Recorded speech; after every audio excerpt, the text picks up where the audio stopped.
Alan, as you said earlier, was the last person to sign on. Uh, What if everything you thought you knew about the end of MASH asterisk was completely off? The emotional finale, the teary goodbyes, it all made the show's departure feel sudden and tragic, like it was ripped away too soon. But here's the twist. MASH asterisk wasn't canceled. It walked off the stage on its own terms after dominating TV for 11 seasons. So why do millions still believe CBS pulled the plug over something scandalous? Well, that's where things get interesting. Because behind the laugh track and Scrubs, MASH asterisk was hiding something far more rebellious, storylines so provocative, jokes so cleverly disguised, and scenes so dark they sparked rumors that still echo today. Let's uncover the quiet defiance that turned a war comedy into one of the boldest shows in TV history. It all started with one script so outrageous. CBS didn't just edit it, they flat out banned it. Titled Hawkeye on the Double. The episode was pitched during Maz H's very first season in 1972. The premise, Hawkeye juggling two nurses, one in the day, one at night, without either knowing about the other. But the twist is what pushed it over the edge. Both women team up and claim he got them pregnant. Not one, but both. For CBS, that crossed a line. Larry Gelbart, the creative force behind the show, later admitted this was the only time CBS completely shut a script down. Which is wild when you realize the same network had aired episodes about military corruption, amputations, and mental breakdowns on the battlefield. Apparently, satirizing war was fine, but messing with moral norms around sexuality, that was a no-go. CBS claimed the script leaned too far into dalliance, and not enough into the anti-war identity they had accepted from MASH. Asterisk, but here's the kicker: this rejection didn't discourage Gelbart and the writers. It made them smarter. From that moment on, they became masters of subtext, layering controversial commentary beneath humor, irony, and surgical sarcasm. They stopped swinging hammers and started hiding scalpels, cutting deep with a smile. And years later, the banned script wasn't lost forever.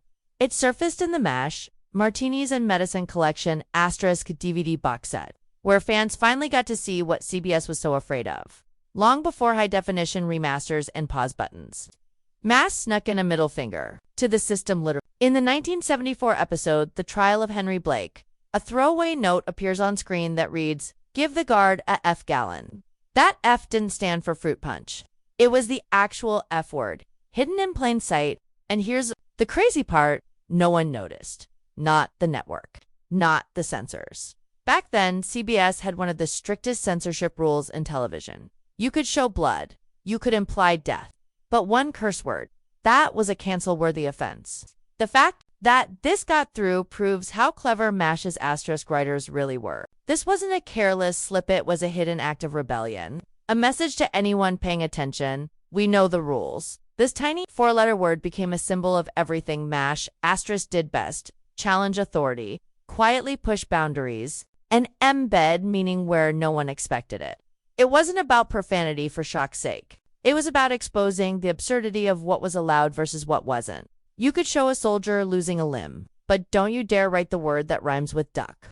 In the end, this hidden curse wasn't just a joke hit, was a wink to the audience. Proof that MASH asterisk was never really playing by the rules. On the surface, MASH asterisk looked like a quirky medical comedy about wartime misfits. But underneath the wisecracks and surgeries, it was a playground for innuendo, just subtle enough to fly over the heads of CBS censors. One of the boldest examples came when Hawkeye, rifling through someone's belongings, casually asked, "Is this Margaret's vibrator?" Today, that line would raise eyebrows. Back then, it aired. Showrunner Larry Gelbart knew exactly how to play the game. He understood that if you wrapped a dirty joke in medical jargon or delivered it fast enough, it could pass unnoticed. The network execs weren't up to speed on slang or sexual references, and Gelbart used that blind spot to his advantage. In another infamous line, Frank Burns says he prefers a snug harbor, which sounds poetic until you realize it was a not-so-veiled nod to female anatomy. These weren't just one-off gags.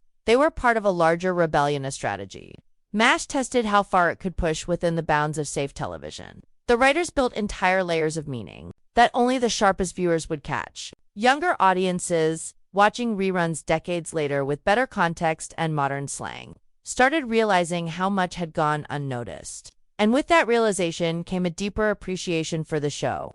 It wasn't just clever, it was fearless. At the height of MASH's power, when it was pulling millions of viewers each week. The writers pitched a storyline so real and raw that CBS didn't just reject it, they refused to let it enter the room. The idea, soldiers in Korea deliberately exposing themselves to the freezing cold, hoping to get sick enough to be sent home. No gunfire, no battlefield, injuries, just desperation, fatigue, and mental collapse. It wasn't a joke. Larry Gelbart, always pushing boundaries, believed comedy could tell the hardest truths. But CBS wasn't willing to risk it, not in the early 70s, when the country was already divided over Vietnam. They feared showing U.S. soldiers trying to escape their duty would be labeled treasonous. The backlash, they assumed, would be nuclear, so they buried it. The episode never made it to script. It wasn't even allowed into the official pipeline. Instead of showing men freezing in snowbanks, the writers found ways to weave that same despair into later episodes. You saw characters unraveling slowly. Laughs, masking, pain, men cracking under pressure, grasping for any way out. It was no longer about one episode, it became the DNA of the show. MASH asterisk didn't need to scream to tell the truth. It whispered it, over and over, until you felt it. It was supposed to be a farewell and emotional goodbye after 11 groundbreaking seasons. But instead, MASH's asterisk finale left audiences speechless and haunted. Titled Goodbye, Farewell, and Amen. The episode aired in 1983 and drew over 106 million viewers, more than some presidential elections. Yet, what everyone remembers isn't the ratings. It's the moment Hawkeye, broken and hollow, recalls a trauma so unbearable it fractured his mind. The scene was unlike anything seen in primetime comedy or any network television at the time. Fans were shocked. Critics debated whether the show had gone too far. And slowly, a myth was born. That MASH asterisk had been canceled because of this moment. That the darkness of that final twist crossed a line CBS couldn't defend. But the truth? That's not how it happened. MASH ended on its own terms, at the peak of its power. The network didn't cut the finale. They gave it a slot. What made the baby scene unforgettable wasn't just its brutality, it was its honesty. It stripped away the humor, the charm, the coping mechanisms, and exposed what war really costs. Hawkeye wasn't just a doctor anymore. He was every soldier who saw too much and broke under the weight. And that moment changed what television could do. It challenged the boundary between comedy and drama, between entertainment and truth. MASH asterisk was never just a sitcom, it was a Trojan horse, wheeled into primetime under the guise of comedy only, to unload truth bombs one episode at a time. Behind every punchline was a protest, behind every gag a gut punch. The writers didn't just challenge the rules, they learned how to twist them, beat them, and outsmart them. Whether it was a banned script, a hidden F-bomb, or a scene that blurred the line between entertainment and emotional devastation. MASH asterisk reshaped what television could say and how it could say it. So next time you watch, pay attention. Because the most subversive moments, they weren't the ones that got cut. They were the ones that made it through.